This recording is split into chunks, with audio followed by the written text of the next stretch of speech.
Hello, I'm Get the Cans, and this is my co-host, Billy Bishop. Say hello, Billy. He's the strong, silent type. Doesn't need words. Anyways, psychiatry and Scientology. You would think that they would be on opposite ends of the spectrum or something, where Scientology, the organization, attempts to make everybody into the same mold, so that they basically become robots, so they can serve the greater good, when the greater good is the management of the so-called Church of Scientology that attempts to basically make lives good for themselves. Not exactly a world I'd like to be in. Psychiatry, what it's supposed to do as a medical science, is supposed to help a person function normally. And normal depending upon the person, of course. We're all different. But one of the main concerns that I have in regards to Scientology and psychiatry is that they are currently attacking each other, kind of.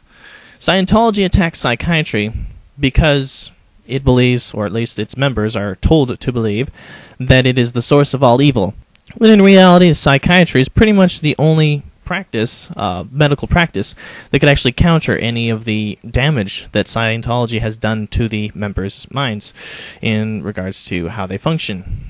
I actually studied psychiatry a long time ago, and I was actually thinking about becoming a psychiatrist, but unfortunately I don't have the money it takes to stay in school, or specific schools, and most certainly don't have the time it takes to become a psychiatrist, because essentially I'd probably be freaking middle-aged by the time I graduated, and that is not an attractive prospect for me at all.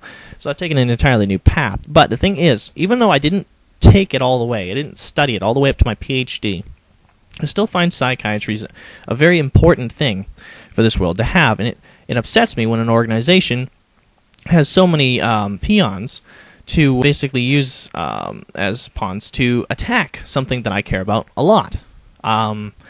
Maybe not any specific psychiatrist, of course, but the study of the mind is a very, very intriguing thing to me, and it's very important.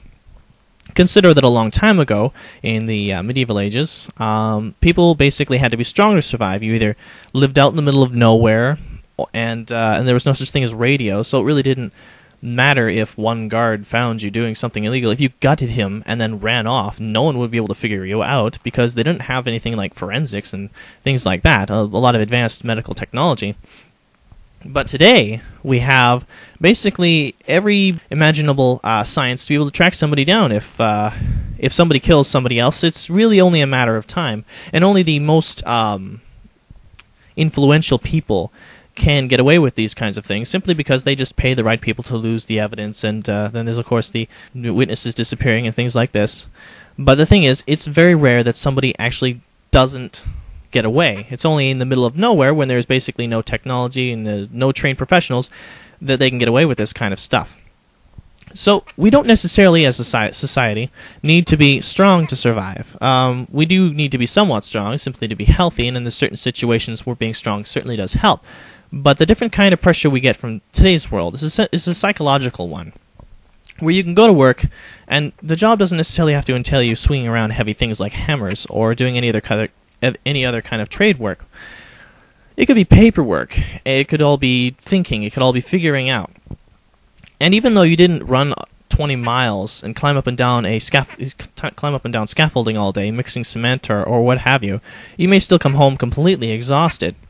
The mental effect of the world still, touches people in a certain way, and in order for us to basically remain as healthy human beings, we need to have people out there that study this stuff on a regular enough basis to be able to help those of us who run out of mental stamina and injure ourselves psychologically.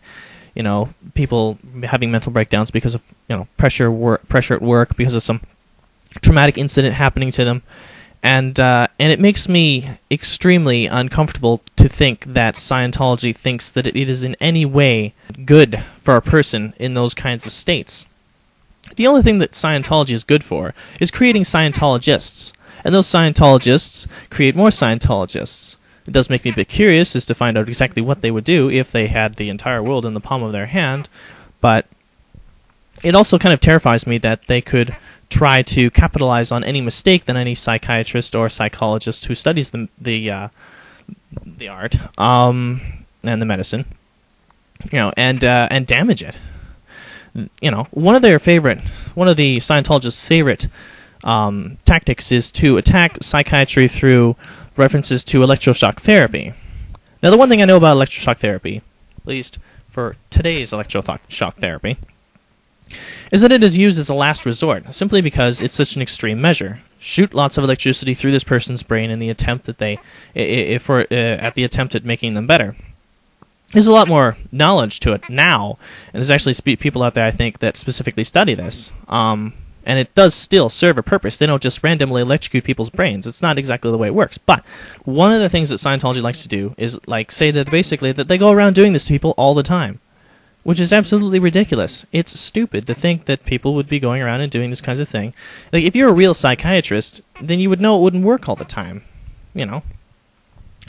But the thing is, it's a last resort measure that they use in most extreme cases, usually for people that have chronic depression. It's a way of basically resetting the human mind. They go to some counseling, they get counseled, and then they go through electroshock therapy, you know, small amounts, over the course of time to essentially erase the part of their mind that causes them chronic depression. Another thing that Scientology likes to attack in regards to psychiatry is, of course, lobotomies. Now, a long time ago, somebody, I'm not exactly sure how they discovered it, but they discovered that if you destroy a small part of the person's brain, that they essentially become extremely calm and all that other stuff. I mean, if any of you ever seen a person sitting in a chair, just, you know, listlessly, just like sitting there and not moving, and maybe drooling or something and staring off into space. That's essentially what a lobotomized person looks like. It was a treatment that was given to people who were, they were basically given the treatment in order to prevent extreme violent, they're basically giving violent outbursts due to some psychological condition that they may have. Now, back then, they didn't have all the psychological drugs that they do have, which is another thing that Scientologists like to attack. But anyways, it essentially made it so that a person who was in a mental insane asylum, you know, the lobotomy, that made this person who would violently attack people and just turn them into this calm person, and they didn't actually take the time to study this properly. I mean, a long time ago, people didn't exactly think as much as they were supposed to, and human beings have been known to make mistakes. And unfortunately, when one psychiatrist told another psychiatrist about the stuff, it was just this huge thing that just got out of control. It was a real tragedy once they finally learned what it really did. What it does is basically, it just completely destroys like your will to do anything, and it's a terrible thing. But it doesn't happen anymore because it's a terrible thing that doesn't actually cure anyone. So it's just like any mistake that any profession has ever made. You know, there was a miscommunication, and unfortunately there were some innocent victims that were damaged. But it is not enough to destroy an entire industry of people that study something that is important to the rest of the world. People need psychiatry in the world because it's just that kind of world. This isn't a caveman world where you don't need to analyze somebody because they're just going to club you or not club you, and you're worried about where you're going to get your food. This is the kind of society where basically we work together on a different level, a more complicated level. So you need more complicated medicine, and you need more complicated treatment of things that you go through. So, unfortunately, for Scientology, psychiatry is still existing today.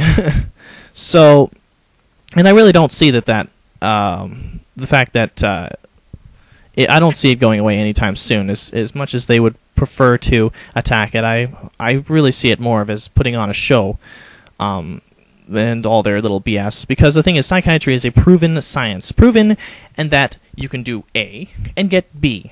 With Scientology, you do A and you get B if you want to get B. If you don't want to get B, if some part of you doesn't want B, you're never going to get B, and that's exactly the way it works. That's not science. That's not science at all. It's not Scientology. It's like it's just another thing that really frustrates me about them. But the thing is, it's one of the reasons why I'm involved in this effort altogether in criticizing Scientology, is because it's trying to destroy something that I consider extremely important to the world. And I would really hate to see it go away. So, for the final words, Billy Bishop. And that's all we'll have today. See you around next time. Sorry for the late video, but got busy at work. Good day.